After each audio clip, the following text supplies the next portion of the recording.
Hello everyone, welcome to our channel pro chemistry. कैसे हैं आप सभी लोग? आई होप आप सबकी तैयारी अच्छी चल रही होगी। आज का जो हमारा सेशन है उसमें हम कुछ previous year question plus model questions discuss करने वाले हैं बायोमोलिक्यूल्स के। तो सेशन को शुरू करने से पहले सभी से लाइक शेयर एंड सब्सक्राइब कर देंगे। हमारा जो फर्स्ट क्वेश्चन है वो क्या बोल रहा है? The RBC deficiency is deficiency disease of. जो हमारी रेड ब्लड सेल्स की डेफिशिएंसी होती है वो किस विटामिन की कमी से होती है? ठीक है, तो जो हमारी आरबीसी डेफिशिएंसी है वो होती है विटामिन 12 B12 की वजह से। So vitamin B12 is needed to make red blood cells. ठीक है, और एक डिजीज होती है anaemia. Anaemia is a disease in which body does not have enough red blood cells. तो इसका ऑप्शन बी यहाँ पर करेक्ट है। नेक्स्ट क्वेश्चन पर आ जाइए। नेक्स्ट क्वेश्चन है हाइड्रोलिसिस ऑफ सुक्रोज गिव। अगर हम सुक्रोज का हाइड्रोलिसिस करते हैं तो हमें क्या मिलता है? तो इसका जो आंसर है that is alpha D plus glucose और बीटा डी माइनस फ्रक्टोज। ये हमें मिलता है सुक्रोज के हाइड्रोलिसिस पर कि एक यूनिट हमारी होती है अल्फा डी प्लस ग्लूकोज की और एक होती है बीटा डी माइनस फ्रक्टोज की। और सुक्रोज को हम इन्वर्ट शुगर भी बोलते हैं। क्या बोलते हैं? इन्वर्ट शुगर भी बोल सकते हैं। ठीक है, और एक टाइप और से इसमें क्वेश्चन पूछा जा सकता है, पूछ सकते हैं कि जो ग्लाइकोसाइडिक लिंकेज होती है, ये जो दो यूनिट होती है ग्लूकोज और फ्रक्टोज की, ये आपस में जब जुड़ती है तो वो ग्लाइकोसाइडिक लिंकेज से जुड़ती है। ठीक है, ग्लाइकोसाइडिक लिंकेज। तो इसमें कौन सी लिंकेज होती है? ठीक है, क्या होता है? सुक्रोज का जो हमारा C1 कार्बन है ग्लूकोज का और C2 है फ्रक्टोज का। ठीक है, C1 ग्लूकोज से फ्रक्टोज के C2 से क्या होता है? C1 जुड़ता है। ठीक है, तो यहाँ पर जो लिंकेज है उसे हम बोलते हैं 1,2 ग्लाइकोसाइडिक लिंकेज। ठीक है, सिमिलरली आप दो चीज और देखेंगे। एक आप माल्टोज है ना, माल्टोज का भी आप हाइड्रोलिसिस देखेंगे कि इसका हाइड्रोलिसिस करते हैं तो हमें क्या प्रोडक्ट मिलते हैं। माल्टोज के हाइड्रोलिसिस पे हमें मिलता है अल्फा डी ग्लूकोज। ठीक है, और यहाँ पर दूसरी यूनिट भी क्या मिलती है हमें? Alpha D glucose. तो माल्टोज के हाइड्रोलिसिस पर हमें 2 अल्फा डी ग्लूकोज मिलते हैं। इसमें जो लिंकेज होती है वो होती है 1,4 लिंकेज। ठीक है, 1,4 ग्लाइकोसाइडिक लिंकेज। एक ग्लूकोज का C1 मतलब फर्स्ट कार्बन दूसरे ग्लूकोज का फोर्थ कार्बन से ये क्या होते हैं? जुड़ते हैं। ये एक रिड्यूसिंग शुगर होती है। ठीक है, क्या होती है? रिड्यूसिंग शुगर होती है। नेक्स्ट है हमारा लैक्टोज। लैक्टोज का जब हम हाइड्रोलिसिस करेंगे तो हमें 2 यूनिट मिलेगी। एक तो बीटा डी ग्लैक्टोज, ठीक है, और दूसरी बीटा डी ग्लूकोज। माल्टोज के हाइड्रोलिसिस में हमें अल्फा डी ग्लूकोज मिलती है, लेकिन लैक्टोज में हमें ग्लूकोज भी बीटा ही है और ग्लैक्टोज भी क्या है? बीटा है। यहाँ पर आपकी लिंकेज है 1,4 लिंकेज। ठीक है, वहां पर तो दोनों ग्लूकोज ही थी, इसलिए एक ग्लूकोज का C1 और दूसरे का C4। यहाँ पर आपको याद रखना है कि ग्लैक्टोज का C1 मतलब ग्लैक्टोज का फर्स्ट कार्बन और ग्लूकोज का यहाँ पर क्या है? फोर्थ कार्बन है। ठीक है, जो आपस में ग्लाइकोसाइडिक लिंकेज से जुड़ते हैं। ठीक है, लिंकेज 1,4 ही है, लेकिन ग्लैक्टोज का फर्स्ट कार्बन और ग्लूकोज का फोर्थ कार्बन। तो यहाँ पर करेक्ट ऑप्शन आपका बी है। हमें सुक्रोज का सिर्फ हाइड्रोलिसिस बताना है, बाकी का भी आप याद रखेंगे। नेक्स्ट हमारा क्वेश्चन है the secondary structure of protein is stabilised by. जो हमारे प्रोटीन के सेकेंडरी स्ट्रक्चर होते हैं वो हाइड्रोजन बॉन्डिंग से स्टेबलाइज होते हैं। तो इसका करेक्ट ऑप्शन क्या है यहाँ पर? सी, हाइड्रोजन बॉन्डिंग। नेक्स्ट क्वेश्चन है which one given below is non reducing sugar. हमें बताना है कि इनमें से क्या है नॉन रिड्यूसिंग शुगर कौन सी है। तो आपकी नॉन रिड्यूसिंग शुगर वो होती है जिनमें कोई भी फ्री एल्डिहाइड या कीटोन ग्रुप ना हो, है ना। नो फ्री एल्डिहाइडिक और ketonic group and ketonic group, जिसमें फ्री एल्डिहाइडिक और कीटोनिक ग्रुप ना हो। तो यहाँ पर बी ऑप्शन जो आपका करेक्ट है। सुक्रोज जो है एक नॉन रिड्यूसिंग शुगर है। नेक्स्ट पर आ जाइए। नेक्स्ट क्वेश्चन है विच of the following is the sweetest sugar. हमें बताना है इनमें से स्वीटेस्ट शुगर कौन सी है। तो यहाँ पर आपका ऑप्शन ए है, दैट इज फ्रक्टोज, जो यहाँ पर क्या है, स्वीटेस्ट शुगर है। Option A is correct.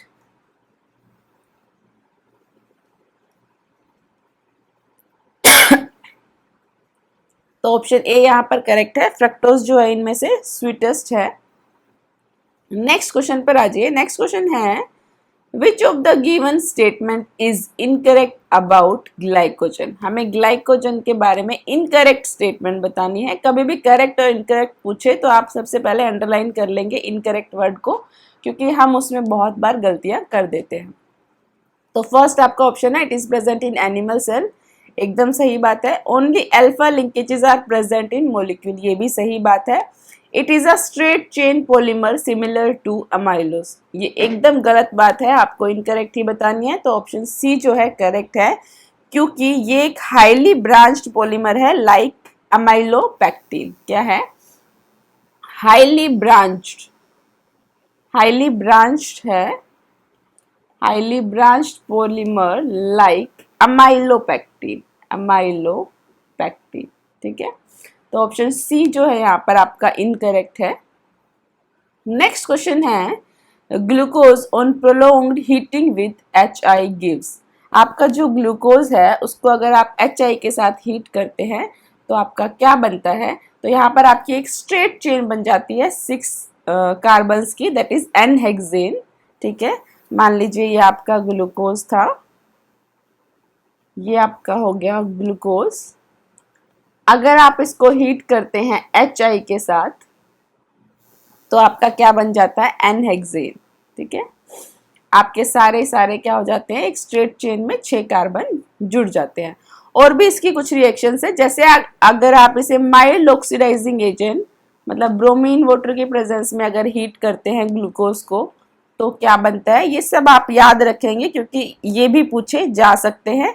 तो आपका बनेगा ग्लूकोनिक एसिड, और ग्लूकोनिक एसिड का आपको पता भी होना चाहिए कि स्ट्रक्चर क्या है या फॉर्मूला क्या है। तो ग्लूकोनिक एसिड में आपका होता है जो आपका एल्डिहाइड ग्रुप है, ये एक माइल्ड ऑक्सीडाइजिंग एजेंट है, इसको वो ऑक्सीडाइज कर देगा COH में। ठीक है, और बाकी आपका एज इट इज, इसका नाम आपका क्या होगा? Gluconic acid. ठीक है, अगर हम इसको स्ट्रॉन्ग ऑक्सीडाइजिंग एजेंट जैसे कि HNO3 के प्रेजेंस में अगर हम इसका ऑक्सीडेशन करते हैं तो क्या होगा? आपका ये 1 डिग्री अल्कोहल है और ये एल्डिहाइड है, दोनों को ही ऑक्सीडाइज कर देगा और 2 COH ग्रुप लग जाएंगे। ठीक है, बाकी ये 4 एज इट इज, तो ये भी हो गया COH, तो 2 यहाँ पर COH ग्रुप लग गए, एक ये और एक ये, और इसका नाम होता है ग्लूकैरिक एसिड। क्या होता है? ग्लूकैरिक एसिड। वो था ग्लूकोनिक एसिड, ये ग्लूकैरिक एसिड, या फिर इसको भी सैकरिक एसिड भी बोल सकते हैं। ठीक है, ये आपको नाम और स्ट्रक्चर दोनों ही याद होने चाहिए, इसको आप सैकरिक एसिड भी बोल सकते हैं।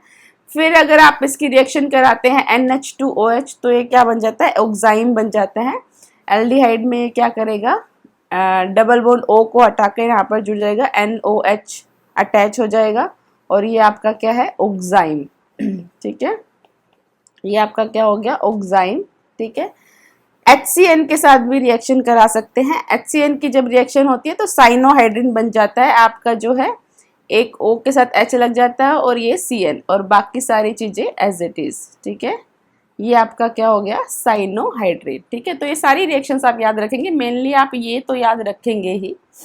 नेक्स्ट क्वेश्चन पर आ जाइए। नेक्स्ट क्वेश्चन है, the non essential amino acid among the following. आपको नॉन एसेंशियल अमीनो एसिड्स बताने हैं। एक तो आपके जो भी अमीनो एसिड्स हैं उनको जो है आपको स्ट्रक्चर उनके ऑलमोस्ट याद होने चाहिए सारे, क्योंकि कई बार क्वेश्चन आता है कि बताइए इनमें से कौन सा बेसिक है या कौन सा एसिडिक है। वो आप तभी बता पाएंगे जब आपको पता है कि उनका स्ट्रक्चर क्या है, उनमें कितने NH2 ग्रुप है ना। अगर ज़्यादा NH2 ग्रुप होते तो वो बेसिक होगा, क्योंकि NH2 पे जो लोन पेयर है उनकी वजह से। अगर COH ग्रुप अटैच है तो वो एसिडिक होगा या न्यूट्रल है।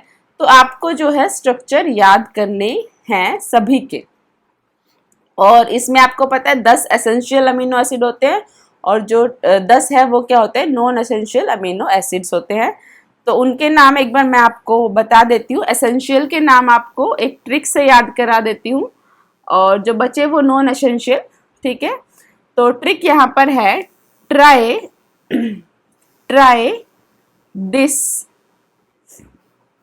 VIP mole, try this VIP मोल, ये आपको याद रखना है, ठीक है। ट्राई से है ट्रिप्टोफैन, ट्रिप्टोफैन ये आपके एसेंशियल अमीनो एसिड्स हैं, ठीक है।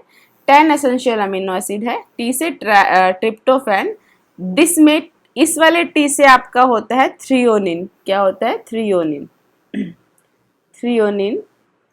और HIS आपका हिस्टिडीन, हिस्टिडीन, ठीक है। VIP में V से आपका हो गया वेलिन, वेलिन, ठीक है। I से आपका हो गया आइसोल्यूसिन, आइसोल्यूसिन, ठीक है। P से आपका हो गया फिनाइल एनेलिन, फिनाइल एलेनाइन, ठीक है। M में आपका हो गया मिथानाइन, METHIONINE, ठीक है। A से आपका हो गया आर्जिनिन, ए से और कई नाम है, आप ध्यान रखेंगे आर्जिनिन है। L से आपका हो गया लाइसिन, और दूसरे आप L से आपका हो गया ल्यूसीन, ल्यूसीन, ठीक है। L वाले देखो आइसोल्यूसिन, ल्यूसीन, लाइसिन ये सब ही एसेंशियल है। Tryptophan, histidine, phenyl alanine, threonine, valine, methionine और आर्जिनिन, ये आपके 10 जो है एसेंशियल अमीनो एसिड्स हैं, ठीक है। इनके अलावा जो 10 बच गए वो आपके नॉन एसेंशियल हो गए। तो देखो लाइसिन जो है, L वाले तो सभी है, लूसिन, लाइसिन ये तो एसेंशियल है, वेलिन भी आपका क्या है एसेंशियल है, और ल्यूसिन भी आपका एसेंशियल है। एनालिन जो है आपका क्या हो गया नॉन एसेंशियल। तो यहाँ पर आपका जो डी ऑप्शन है वो क्या है करेक्ट है। नेक्स्ट क्वेश्चन पर आ जाइए। क्वेश्चन है विच of the following given below is water soluble, इनमें से कौन सा वाटर सोल्यूबल है, ठीक है। तो आपके दो टाइप के विटामिन है, एक है फैट सोल्यूबल और दूसरे है वाटर सोल्यूबल, ठीक है। एक हो गए फैट सोल्यूबल और दूसरे कौन से हो गए वाटर सोल्यूबल, वाटर सोल्यूबल, ठीक है। तो आपका इसको आप याद रखो कीड़ा से, कीड़ा जो होता है छोटे छोटे जानवर जिनको हम कीड़ा बोलते हैं, ठीक है। तो कीड़ा KEDA, ठीक है। जो कीड़ा होता है वो फैट में सोल्यूबल होता है, किस में सोल्यूबल होता है फैट में। तो vitamin K, vitamin E, vitamin D and vitamin A they are fat soluble, और जो बाकी आपके बच गए दे आर वाटर सोल्यूबल, ठीक है। तो यहाँ पर क्या बच गया आपका KED है, ठीक है। विटामिन C, तो vitamin C is water soluble, हमें वाटर सोल्यूबल बताने हैं। नेक्स्ट आपका है, नेक्स्ट है विच of the following basis is not present in DNA, इनमें से कौन सा जो है DNA में प्रेजेंट नहीं है, ठीक है। तो आप सबसे पहले आपको बेसिस पता होने चाहिए, जैसे हमारे जो बेसिस हैं क्या है AG और CUT, ठीक है। A से AG हमारे कौन से हैं प्यूरिन बेसिस हैं, कौन से हैं प्यूरिन बेसिस, और CUT ये हमारे क्या हैं आपके पिरिमिडीन बेसिस, पिरिमिडीन बेसिस, ठीक है। ए से आपका एडेनिन, ग्वानिन, साइटोसिन, यूरेसिल और थायमिन, ये आपके क्या हो गए 5 बेसिस हैं, ठीक है। फिर आपके आते हैं DNA में और RNA में। DNA में जो आपके बेसिस प्रेजेंट है AB होता है और G होता है, और आप इसे याद रखेंगे AG कट से, ठीक है। AG को क्या लग गया कट लग गया, तो AG इसमें है, ठीक है। और क्या है C है और T है, और U आपका नहीं होता DNA में, ठीक है। DNA में U नहीं होता। फिर आ जाओ आप RNA में, RNA में भी A भी है, G भी है, C भी है, ठीक है। और यहाँ पे क्या होता है U प्रेजेंट है, RNA में आपका क्या होता है यूरेसिल जो होता है प्रेजेंट होता है, और थायमिन आपका नहीं होता, ठीक है। तो यहाँ पर आपका U नहीं होता और यहाँ पर क्या आपका T नहीं होता, ठीक है। तो ये आपके हैं DNA के, ये है RNA के। तो यहाँ पर देखो DNA में पूछा कौन सा प्रेजेंट नहीं है, तो आपका A वाला भी प्रेजेंट है, मतलब एडेनिन भी प्रेजेंट है, साइटोसिन भी है, थायमिन भी प्रेजेंट है, क्यूनोलिन जो ये है ये चीज जो है आपकी प्रेजेंट नहीं है। नेक्स्ट आप आ जाएंगे। नेक्स्ट क्वेश्चन है consider the compound and arrange XYZ in correct order of acidic, हमें एसिडिक स्ट्रेंथ में इनको अरेंज करना है। तो आप जब देखेंगे सामने यहाँ पर NH3 ग्रुप है, NH3 और एक COH। तो आपको पता है ये ज़्यादा एसिडिक है, जो कार्बोक्सिलिक एसिड है वो स्ट्रोंगर एसिड होता है NH3 से, ठीक है। तो यहाँ पे सबसे ज़्यादा एसिडिक तो कौन सा हो गया, X, ठीक है। उसके बाद आप देखेंगे कि एक NH3 यहाँ है, एक यहाँ है, ठीक है। लेकिन इस वाले NH3 पर इसका माइनस आई इफेक्ट लग रहा है ना, इंडक्टिव इफेक्ट लग रहा है इसका। इस वाले NH3 पर इसका माइनस आई इफेक्ट लग रहा है और इस पर भी इसका माइनस आई। लेकिन आपको पता है जो माइनस आई होता है वो डिस्टेंस डिपेंडेंट होता है। यहाँ पर ये कम दूरी पर है ना, तो यहाँ पर ज़्यादा माइनस आई लगेगा। तो उसके बाद एसिडिक कौन सा हो गया, ये वाला ज़्यादा एसिडिक हो गया और लास्ट में क्या बच गया आपका, Y, ठीक है। तो करेक्ट ऑप्शन यहाँ पर क्या हो गया आपका, सबसे पहले X, फिर Z और फिर आपका हो गया Y, ठीक है। X, Z और Y। तो यहाँ पर आपका बी ऑप्शन क्या है, करेक्ट है। नेक्स्ट क्वेश्चन पर आ जाइए। नेक्स्ट क्वेश्चन आपका है the increasing order of pKa of the following amino acid in aqueous solution is. आपको जो है इंक्रीजिंग ऑर्डर बताना है pKa वैल्यू, ठीक है। तो आपको पता है Ka वैल्यू जितनी ज्यादा होगी उतना ही एसिडिक होगा। मोर Ka वैल्यू मोर एसिडिक, है ना। लेकिन pKa वैल्यू जितनी ज्यादा होगी उतना ही क्या होगा, लीस्ट एसिडिक, है ना, सबसे कम एसिडिक। तो आपको इंक्रीजिंग ऑर्डर बताना है pKa में, ठीक है। तो आपको लीस्ट एसिडिक सबसे पहले बताना है। अच्छा, लीस्ट एसिडिक मतलब वो बेसिक होगा। तो आपको मैंने पहले भी बोला है जितने भी अमीनो एसिड्स हैं उनके जो है आपके थोड़े से आपको स्ट्रक्चर याद होना चाहिए ताकि आप जो है एसिडिक बेसिक बता पाए, ठीक है। तो यहाँ पर जो आपका आर्जिनिन होता है, ठीक है, आर्जिनिन, इसमें सबसे ज़्यादा NH2 ग्रुप लगे होते हैं, उन पे लोन पेयर है, तो सबसे ज़्यादा बेसिक हुआ ये, बेसिक मतलब लीस्ट एसिडिक हो गया, ठीक है। उसके बाद आपका लाइसिन होता है। ग्लाइसिन आपका न्यूट्रल होता है क्योंकि 2 H लगे होते हैं, उसमें जो है आपका कोई भी ना तो COH ग्रुप लगा होता है एक्स्ट्रा, ना ही NH2, जो नॉर्मल अमीनो एसिड्स में होता है वही होता है, ठीक है। फिर एस्पार्टिक एसिड में आपको पता ही है, एस्पार्टिक एसिड नाम से ही मतलब इसमें एक COH ग्रुप प्रेजेंट होगा तो वो एसिडिक हो गया। तो आपका यहाँ पे बी ऑप्शन जो है करेक्ट है। आप थोड़ा सा इनका स्ट्रक्चर जो है याद रखेंगे। नेक्स्ट क्वेश्चन पे आ जाइए। नेक्स्ट क्वेश्चन है the central dogma of molecular genetic states that the genetic information flows from. आपकी जो जेनेटिक इंफॉर्मेशन है वो कैसे फ्लो करती है, ठीक है। तो इंफॉर्मेशन फ्लो करती है पहले DNA to RNA to proteins, है ना। पहले DNA से क्या करती है, RNA, फिर कहाँ जाती है, प्रोटीन्स, ठीक है। तो आपका सी ऑप्शन यहाँ पर करेक्ट है। जब DNA से RNA में जाती है तो उसको हम बोलते हैं ट्रांसक्रिप्शन। क्या होता है, ट्रांसक्रिप्शन, ठीक है। जब DNA से RNA में कन्वर्ट होता है तो क्या होता है, ट्रांसक्रिप्शन उसको बोला जाता है। RNA से प्रोटीन, RNA से क्या कन्वर्ट होता है, प्रोटीन जब बनते हैं उसको हम क्या बोलते हैं, ट्रांसलेशन, ट्रांसलेशन, ठीक है। ऐसा ही आपका एक क्वेश्चन जैसे 2018 में पूछा गया था। 2018 में क्वेश्चन था formation of RNA from DNA is known as. आपका जब RNA बनता है DNA से तो उसको क्या बोलते हैं, उस प्रोसेस को। तो RNA जब बनता है DNA से तो क्या बोला जाता है, ट्रांसक्रिप्शन। तो इसका आंसर क्या होगा, ट्रांसक्रिप्शन, ठीक है। आपको ऑप्शन दिए गए होंगे तो उनमें ट्रांसक्रिप्शन होगा, उसे क्या है आप टिक कर देंगे, ठीक है। और जब प्रोटीन बनते हैं RNA से तो उसको बोलते हैं ट्रांसलेशन। तो ये था आपका क्वेश्चन, ओके। एक और है, विच of the following is not an example of fibrous protein, ठीक है। इनमें से फाइब्रस प्रोटीन कौन सा नहीं है।